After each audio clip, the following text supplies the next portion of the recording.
Hola, buen día, ¿cómo están?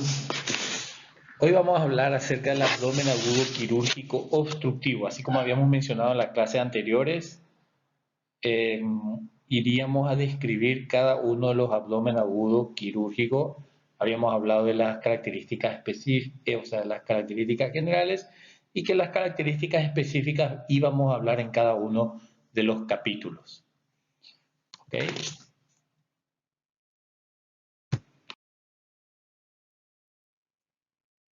El objetivo de esta clase, recordar la fisiopatología del cuadro de obstrucción intestinal, identificar el cuadro clínico, identificar métodos de diagnóstico y aprender a interpretar los estudios radiológicos.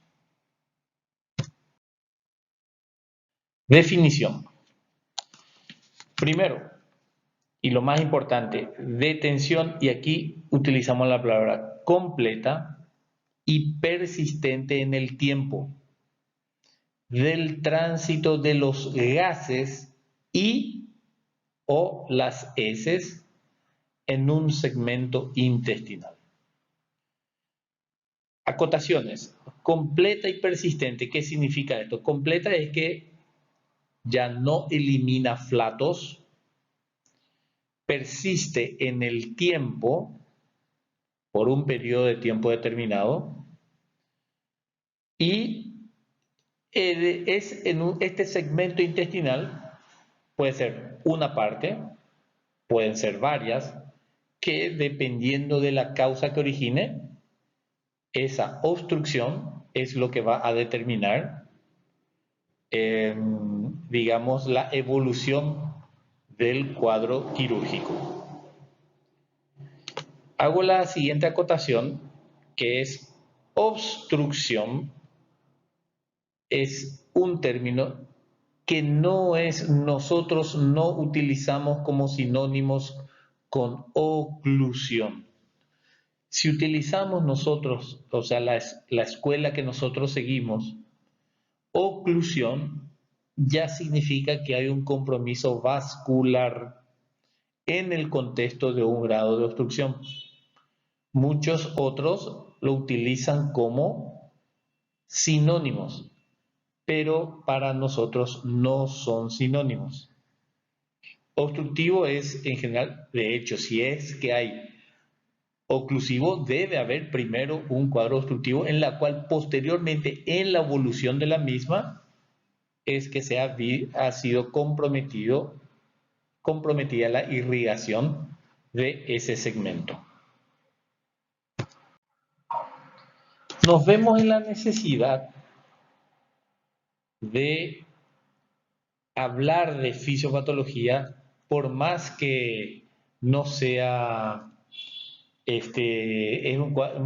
una clase de semiología. Esto ya lo habrán visto en clases anteriores, pero para entender mejor es que vamos a hablar de la misma. Sabemos que, o sea, tiene un componente de fisiopatología y de patología importante, por eso es que para a partir de ahí entender el por qué se presenta de esa manera y entender e intentar identificar el porqué de las cosas. En cuanto a la fisiopatología, entonces hay una primera fase lesional o inicial, segunda fase reaccional o de estado y tercera una fase terminal. Vamos a hacer una descripción de las mismas. ¿Qué sucede en la fase inicial? Hay alteración en la motilidad. Hay acumulación de gases, acumulación de líquidos y acumulación de la flora intestinal. Porque el cuadro obstructivo hace con que la motilidad intestinal se vea afectada. La motilidad misma en sí hace con que se desplacen los gases y el contenido intestinal, si es el tubo digestivo proximal o asas del intestino delgado, o heces en caso del colon, entonces se ve modificada se ha modificado modificada la motilidad en sí como consecuencia de que hay algo que impide que, que haya estas contracciones de propulsión y relajación. Eso lleva a la acumulación de gas. Siempre el concepto inicial hay que entender que lo primero que siempre hay es detención de emisión de flatos y acumulación de gases que lleva a la distensión. ¿Ok? El hecho de que vaya incrementándose o se vaya manteniendo en el tiempo, va a haber acumulación de líquidos. Y la flora intestinal, eso va a hacer con que naturalmente tenemos en segmentos de la flora intestinal es normal su presencia, entonces haya una proliferación de la misma.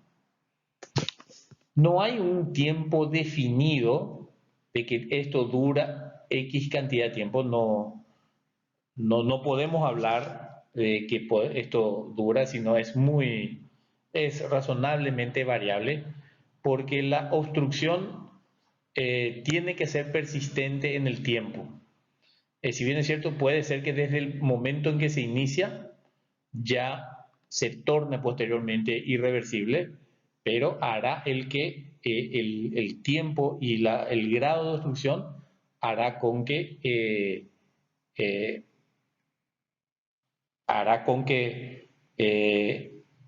se manifieste y eso va a hacer a su vez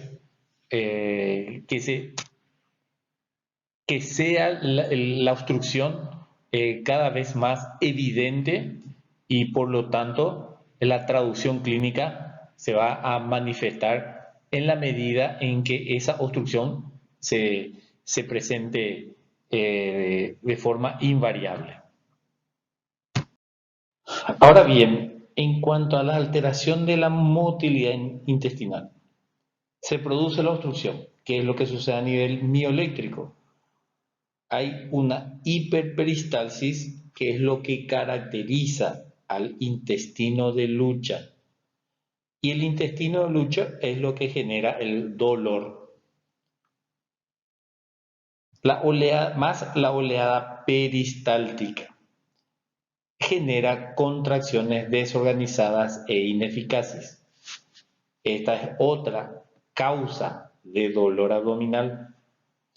A su vez, la ineficacia de este movimiento hace que se acumule el contenido intestinal. Esa acumulación genera la distensión de asas y por ende la distensión abdominal, potenciado por una relajación receptiva que está aumentada en esta fase. O sea, que comienza a aumentar en esta fase, que es la fase inicial. Entonces, la acumulación de gas, recordando en general, que es la mayoría de las veces por aire deglutido y la fermentación bacteriana, pero en este caso, la acumulación de gas ya es como consecuencia de una ineficacia en los movimientos intestinales como consecuencia de la obstrucción. ¿Qué sucede en la segunda fase? Ahí sí, en la primera, o sea,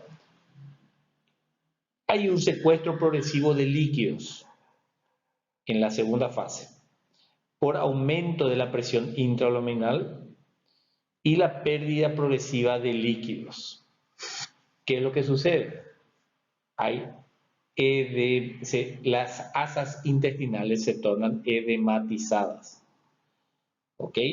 Y líquido entre las asas, o sea, las paredes. Aquí lo que hay que ver es que las paredes ya comienzan a perder su función motora como consecuencia del edema.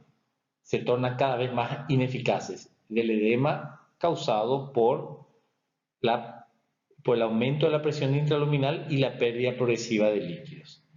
Y obviamente al haber asas edematizadas hay una deshidratación más hipovolemia y esto puede llevar a trastornos hidroelectrolíticos. disminución de cloro, sodio, potasio y desequilibrio ácido-base. ¿Ok? Esta es la segunda fase, que también a continuación hay alteraciones de la vascularización de las asas distendidas. Hay una hiperpresión, eso es lo que tenemos que entender. El gas acumulado más el líquido genera una hiperpresión intraluminal. Hay, digamos, una proliferación bacteriana que está en aumento y, consecuentemente, la inflamación de la pared por el edema lleva a alteraciones de la microcirculación, dificultad en la irrigación y drenaje venoso e isquemia parcial progresiva y puede llegar a ser total, lo que llevaría a un SIRS, síndrome de respuesta inflamatoria sistémica. Ahí sí ya entraríamos en la tercera etapa. Y en la tercera etapa es cuando ya está instalado el SIRS, que no vamos a hablar más al respecto, en la cual ya hay una afectación general. Nosotros, los cirujanos, lo que tenemos que entender es que para que llegue a una fase, a esta, digamos, casi de la tercera, esto tuvo que haber sido una persistencia en la obstrucción, porque cuando no es completa no va a llegar, no va a haber suficiente presión aumentada de la luz. Y eso es porque se obstruye y se desobstruye. La obstrucción no llega a ser completa. Por eso la definición, y se debe, el hecho que sea completo tiene que mantenerse en el tiempo. No tenemos que llegar a esta fase, porque si se llega a esta fase puede ser por dos motivos. Uno, porque el paciente llegó tarde al servicio médico, y otro, porque pudo haber llegado temprano y no se ha producido el tratamiento, se ha quedado internado y no se ha tomado la decisión de someterla al tratamiento oportuno, que es la cirugía. Veamos cuáles son las causas. Esta ya es más patología quirúrgica. Y no hay ninguna duda que las bridas y adherencias postoperatorias son las más frecuentes, mucho más de la mitad de los casos.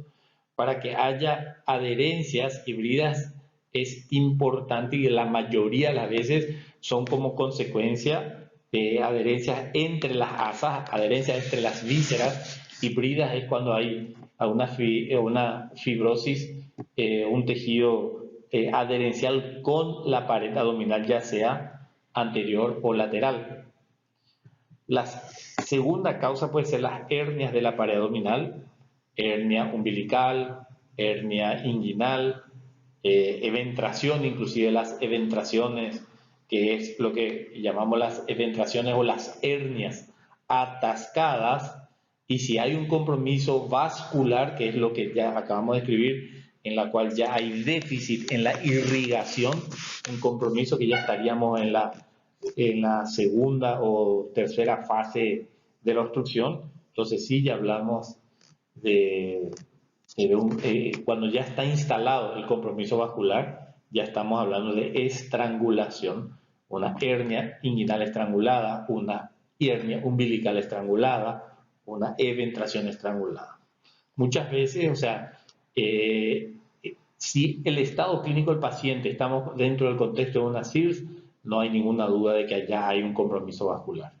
En cambio, si es que es más localizado, probablemente estamos ante un cuadro aún obstructivo, que puede ser que esté atascado, pero el compromiso vascular aún no está presente. Los tumores, principalmente del intestino grueso, entre ellos los tumores de colon izquierdo, que dentro de las características crecen, o sea, es más bien de la luz y van disminuyendo la luz de la misma desde la pared, a diferencia del tumor de colon derecho, que crece más hacia la luz. Y el nivel más frecuente de asentamiento de obstrucción intestinal es el intestino delgado en general, por lo que ya habíamos hablado de las adherencias postoperatorias, de las bridas y adherencias. Según el grupo de edad, no hay ninguna duda en los recién nacidos, las malformaciones congénitas, tenga colon congénito en el lactante, invaginación intestinal, pero esto es más, corresponde a la parte de pediatría. En los adultos, fíjense, las bridas y adherencias postoperatorias, las hernias atascadas o estranguladas, cáncer de colon. Fíjese aquí una condición, esto no es una patología en sí, el fecaloma es la acumulación anormal de materia fecal, la cual no es expulsada y se mantiene en el colon, por lo tanto es una condición que puede llevar, claro que sí, a un cuadro obstructivo. Ahora bien, ¿cuál es la clasificación? De acuerdo a la presentación, ¿verdad? Puede haber, de acuerdo a la presentación, localización, intensidad y patogenia. Comencemos, hablemos primero con relación a la presentación. Si bien es cierto que habla de una aguda, se mantiene en el tiempo subaguda y crónica, intermitente o normalidad clínica, hay que entender que a mi criterio no puede haber una obstrucción crónica ni subaguda. Los cuadros son agudos, pero ¿qué significa? De que no fue total, ni fue completa, es por eso que no ha evolucionado a la obstrucción total, digamos.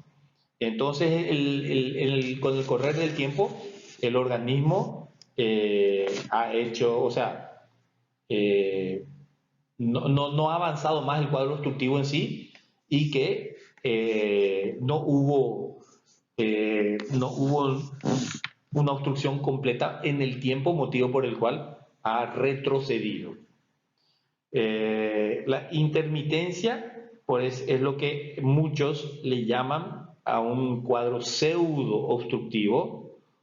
La palabra pseudo obstructivo usamos mucho aquí en Paraguay, pero más bien el término correcto es intermitente e incompleta, porque puede producirse por un tiempo la obstrucción completa, pero después se desobstruye y vuelve a obstruirse y no se mantiene, no persiste en el tiempo. En cuanto a la localización, ya habíamos hablado del intestino delgado o del intestino grueso, y a su vez el intestino delgado puede ser proximal o distal, aunque clínicamente no hay una diferencia entre uno u otro. Es lo que habíamos hablado acerca de la intensidad, de acerca si es completa o incompleta, y la intermitencia es lo que habla de una suboclusión o subobstrucción. ¿Ok? Y aquí sí, en cuanto a la patogenia, aquí ya entramos en otro contexto de que a mi criterio siempre debe haber una obstrucción mecánica, algo que impida el paso en un segmento intestinal. Por eso hacemos la acotación de que esa forma parte de la definición. La mecánica puede ser simple, estrangulada o asa cerrada. Esto simple ya hablamos que es cualquier obstrucción en sí. Estrangulación si es que ya hay un compromiso vascular. Y en asa cerrada significa de que se obstruye por un lado y en el otro segmento hay una segunda obstrucción o hay alguna condición anatómica que imposibilite el paso de gases. Por ejemplo, una obstrucción a nivel de un tumor de colon ascendente, por ejemplo, y por un lado, y una válvula ileocecal competente. Competente significa de que funciona muy bien y tapa oportunamente, y por un lado entonces tenemos de que está cerrado de por sí anatómica y funcionalmente, y por otro lado ese tumor, como el que doy como ejemplo del colon de ascendente a nivel del ángulo hepático, ese segmento en las dos partes, tanto distal como proximal, se produce una obstrucción en asa cerrada, y eso es muy significativo, un cuadro que dentro de un contexto en general lleva al tercer estadio muy rápido. Hacer el diagnóstico en asa cerrada generalmente lo hacemos en el intraoperatorio, pero tenemos que tener una alta sospecha cuando la evolución de la obstrucción ha sido mucho más rápida de lo habitual. Entonces se llega a un habitual, digamos en horas, el paciente se descompensa muy rápidamente y entra a la tercera fase en horas. Ahora bien, en cuanto a que haya una obstrucción paralítica o pseudoobstrucción o funcional, yo creo que no forma parte de este capítulo, pero estoy en la obligación de mencionarle de que hay mucha descripción, yo no puede formar parte de un cuadro obstructivo cuando la funcional es que no funciona el intestino delgado, que no hay una obstrucción mecánica y eso lleva a una parálisis del intestino delgado principalmente y del intestino grueso. No hay una obstrucción mecánica, algo eficiente, es más bien de la función, no hay nada. Entonces yo no creo que no debe formar parte, pero son conceptos que van a leer en los libros y es importante, no todos tenemos que estar de acuerdo con todo, ¿verdad? Si no, la vida sería extremadamente fácil y no tendríamos nada de qué hablar si todos estuviéramos de acuerdo con lo mismo. Esta es la clasificación según la patogenia, es mi obligación presentarles y mi posición en cuanto a esto, una obstrucción mecánica, que es el hilo mecánico, absolutamente de acuerdo. Esto es lo que lleva a cuadro obstructivo, porque es una oclusión de la luz intestinal por un obstáculo orgánico. Hay algo anatómico o estructural que impide la progresión del contenido intestinal. ¿Ok? En cambio, en la obstrucción paralítica, que es el hilo paralítico, hay una alteración solamente de la función motora digestiva sin que exista un obstáculo, ¿verdad? Entonces, es extremadamente raro hablar de esto, una obstrucción mixta, que haya una obstrucción mecánica, obstrucción paralítica, no, para nada. Cuando fisiológicamente en un postoperatorio de una cirugía de gran porte hay una los intestinos no se mueven, hay un silencio abdominal, es de esperar como consecuencia de la cirugía en sí, por el traumatismo, por el manejo de las asas en la cirugía, por las drogas anestésicas que pueden llevar a un hilo paralítico, pero con el pasar de las horas y los días, 2, 3 días, ya hay de nuevo movimiento y a esto no le podemos llamar una obstrucción paralítica, o si no, todos los postoperatorios serían obstructivos y no es así.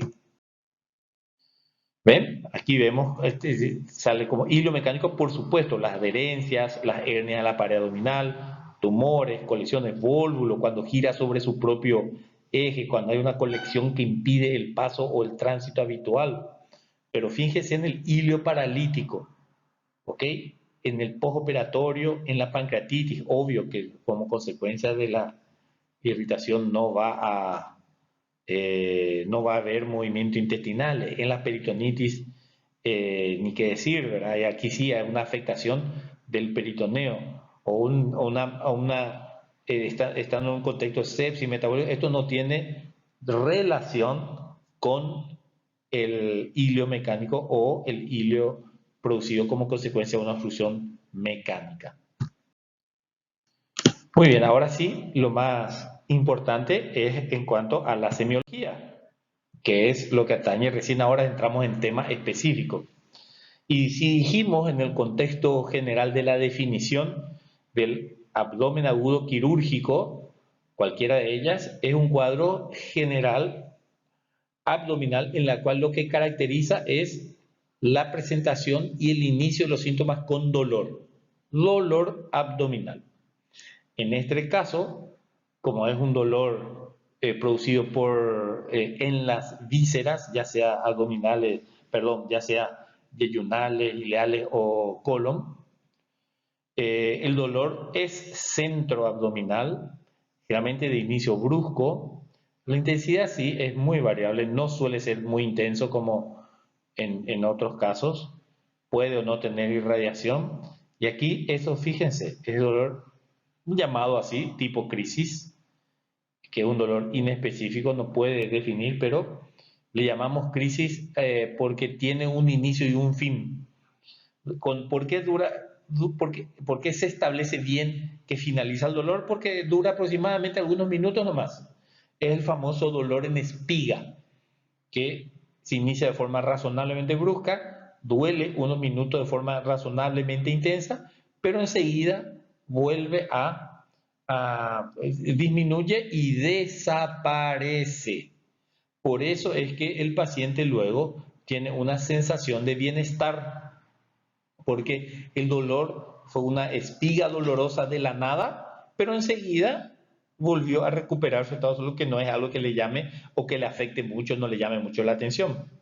No hay generalmente factores desencadenantes, no hay atenuantes ni alivio y cede a los pocos minutos. Por eso es que este dolor, a diferencia de los otros, este es el típico dolor cuando se contrae el intestino, ya sea el delgado o el grueso, y queriendo vencer el obstáculo que se está presentando. Puede haber náuseas y vómitos, y la distensión abdominal, en la medida que va aumentando la obstrucción, entonces sí se va a ir presentando. Lo más importante, y de hecho lo que caracteriza, es el inicio de los síntomas con dolor abdominal. Esto lleva también a la ausencia de emisión de flatos. Es mucho más importante la ausencia del emisor de flato que ausencia de eliminación de heces, porque la persona puede defecar cada 24 horas, cada 48 horas, y el hecho que no haya defecado todavía en el momento de la consulta puede que no haya sido relevante y la última vez haya defecado aproximadamente 12 horas atrás, 6 horas atrás, o 24 o más. No es algo muy característico, no, o sea, no es algo tan importante el hecho de que no haya defecado aún en el momento de la consulta. Lo que es más importante es que se siente mal la persona por la no posibilidad de eliminación de flatos, lo que consecuentemente lleva a la distensión abdominal por la presencia de gases. Recuerden entonces, el dolor abdominal es la primera manifestación y la localización es centro abdominal porque es un dolor visceral, no es un dolor peritoneal. Aquí más o menos habla que si es que es periumbilical, es más intenso el intestino grueso, eso no creo mucho. Las náuseas, los vómitos de origen reflejo por regurgitación desde las asas, correcto. Esto sí, más temprano, cuanto más alta sea la obstrucción. Vamos a suponer que la obstrucción sea a nivel del yeyuno. Entonces, si al nivel del yeyuno, recuerden que tenemos aproximadamente 6 metros de intestino delgado.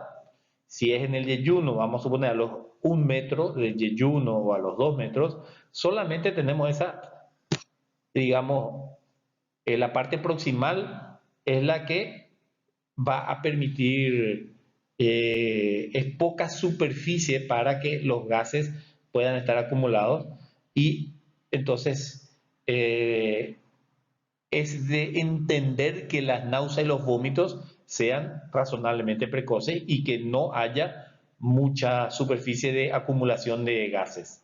A diferencia de una obstrucción más baja, ilion distal o intestino grueso, en las cuales tienen todo el intestino y todo el colon como para que se vaya acumulando el líquido, entonces la distensión abdominal va a ir creciendo. Entonces, para que haya vómitos, o sea, los vómitos realmente son tardíos por el hecho de que hay una mayor acumulación de las mismas y tienen una superficie mayor donde puede acumular y en la cual puede, digamos, quedar retenido sin que haya necesidad de expulsión por vía proximal. Si ya aparece deshidratado, con sed intensa y oliguria, esto obviamente estamos diciendo que ya está entrando en la segunda etapa fácilmente en el contexto de la fisiopatología y ya probablemente dentro del contexto de una CIRS. Muy bien, al examen físico, ¿qué vamos a encontrar? Primero, siempre procedemos a la inspección, distensión abdominal, no hay ninguna duda. tenemos que buscar las cicatrices. Ojo, hoy en día con las cirugías laparoscópicas que cada vez estamos realizando más, la tendencia con esto, si decimos de que es una variable el hecho de que operando con cada vez más por vía laparoscópica, estamos haciendo con que haya menos procesos adherenciales postoperatorios. Entonces deberíamos esperar que cada vez haya menos cuadros obstructivos y efectivamente es raro encontrar en pacientes que han sido sometidos por vía laparoscópica únicamente cuadros obstructivos, a diferencia de cuando encontramos incisiones medianas, supra o infraumbilical. Estamos obligados a buscar. Estamos obligadísimos a buscar a hacer inspección de las regiones herniarias. Vemos aquí, por ejemplo, la epigástrica, la umbilical, la inguinal, la femoral, la detección de movimientos peristáticos. Esto si es una persona flaca únicamente, podemos, inclusive se podría ver, pero eso es extremadamente raro. Aquí vemos como la distensión nominal pasa a ser muy significativo, ¿ok? Y a la palpación, ¿qué vamos a encontrar en la palpación? Dijimos que no es un abdomen peritoneal cuando estamos en la primera fase o en la segunda. Ahora bien, cuando hay compromiso en la cual, vascular, en la cual ya eso ha llevado, ha evolucionado a la última y la tercera fase, no hay ninguna duda de que podemos estar ante un cuadro peritoneal. ¿Ok? Pero no es lo común y no debemos esperar que así sea. El abdomen blando se va a poder deprimir, sí va a ser doloroso en la región determinada. ¿Ok? O sea, más a nivel centroabdominal. No debe haber irritación peritoneal y si es que hay, sí ya es muy llamativo. Puede haber masa palpable en el contexto de que si es un tumor para que obstruya, sí, puede ser un tumor grande que pueda ser palpable. La palpación de masa, independientemente de que sea dolorosa o no, puede corresponder, si son no dolorosas, a neoplasia y dentro de la neoplasia es cáncer, y el plastrón inflamatorio, una reacción inflamatoria también, y en algunos casos, principalmente en los neonatales, una invaginación intestinal. A la percusión, como consecuencia de la acumulación de gases, va a ser timpánico, es de esperar que así sea, y generalmente no es doloroso, como ya les mencioné, no debe estar en juego la irritación del peritoneo. Ahora bien, ahora sí, en la auscultación, esto sí es muy significativo porque están aumentados los ruidos intestinales y se habla de un timbre metálico como si fuera roce de metal y que es muy, muy característico. Ya le había mencionado en la clase anterior. Los ruidos están aumentados, más de 10 por minuto, y puede haber silencio abdominal en caso que ya está en la tercera fase, tercer estadio de la obstrucción. Pero no es de esperar que haya, ni tampoco porque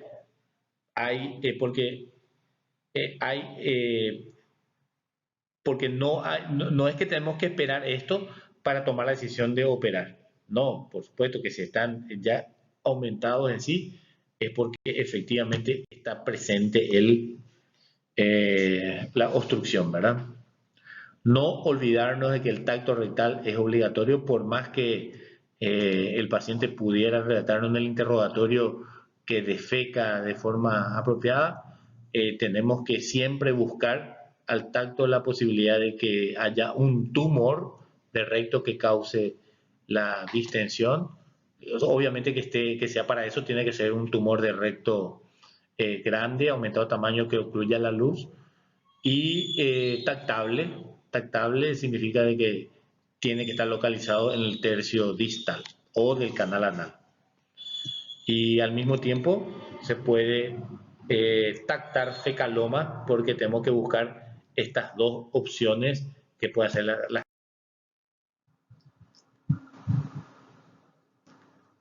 En cuanto a los métodos auxiliares de diagnóstico,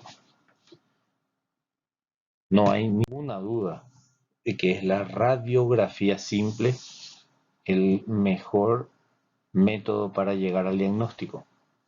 Hay que tener en cuenta que siempre hay que colocar al paciente en posición de pie, porque recordemos que el aire va hacia arriba, el líquido hacia abajo. Entonces vamos a obtener imágenes hidroaéreas. Podemos ver a través del mismo el intestino delgado distendido, que es más de localización central, con visualización de las válvulas conniventes por el edema que se produce. Y eso se traduce bastante bien a la radiografía. En cuanto al colon, vamos a ver obviamente por su localización anatómica en las zonas laterales, tanto derecha como izquierda, y lo que correspondería al colon transverso en la parte superior del abdomen.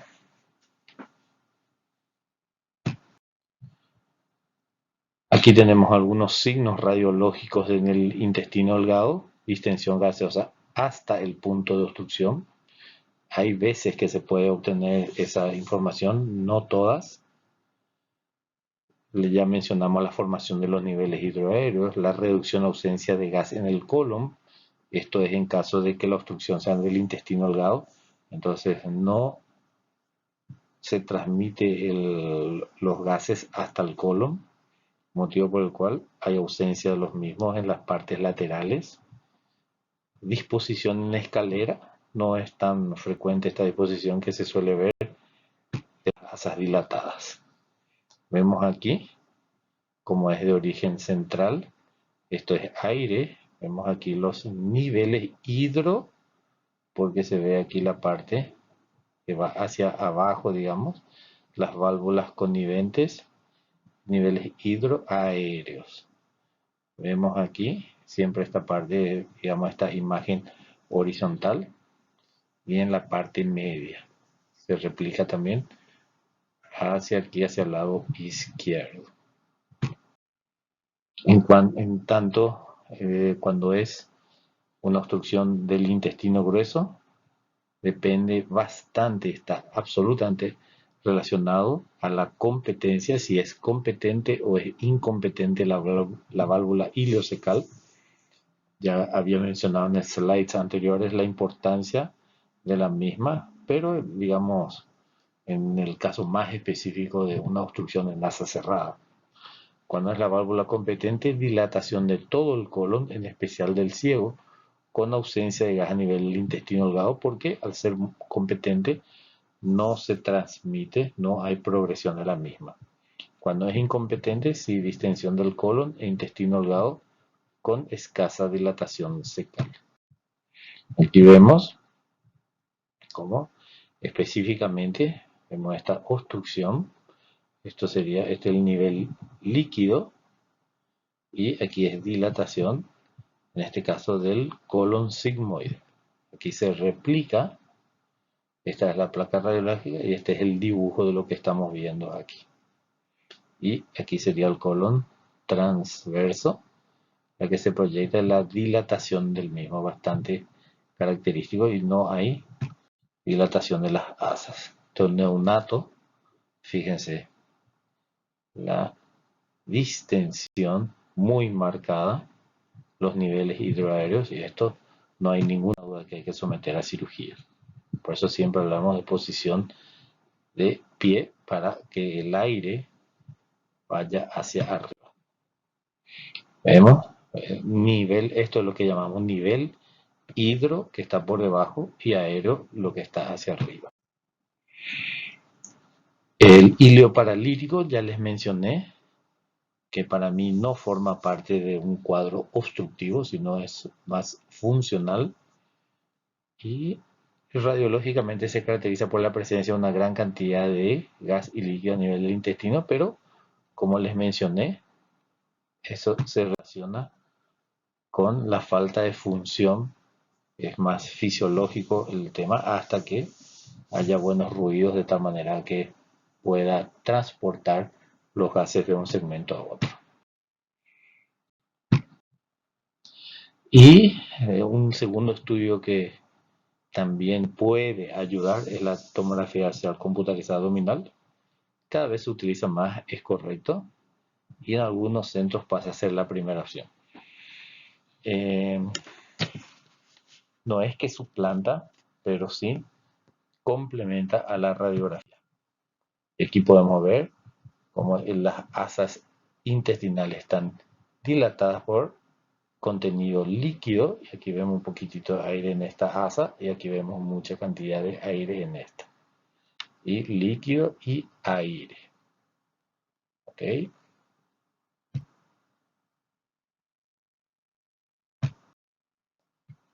Eventualmente, la ecografía, digo eventualmente porque no necesariamente se solicita para llegar al diagnóstico, en ocasiones se solicita para diagnóstico, más bien para diagnósticos diferenciales. Aquí lo que se puede observar es una asa dilatada, o se puede observar las asas dilatadas con más de 3 centímetros de espesor, o un segmento intestino delgado con longitud superior a 10 centímetros, peristaltismo conservado con asas dilatadas o inclusive en aumento. O sea, todas son señales, digamos, secundarias, pero la ecografía de por sí no es, eh, no es un estudio la cual debemos solicitar para llegar al diagnóstico. Bueno, como ha sido una clase de semiología, el tratamiento no incluye, pero sí solamente mencionar que una vez hecho el diagnóstico se debe proceder a la cirugía, y la cirugía consiste en el tratamiento de la cual se originó la obstrucción.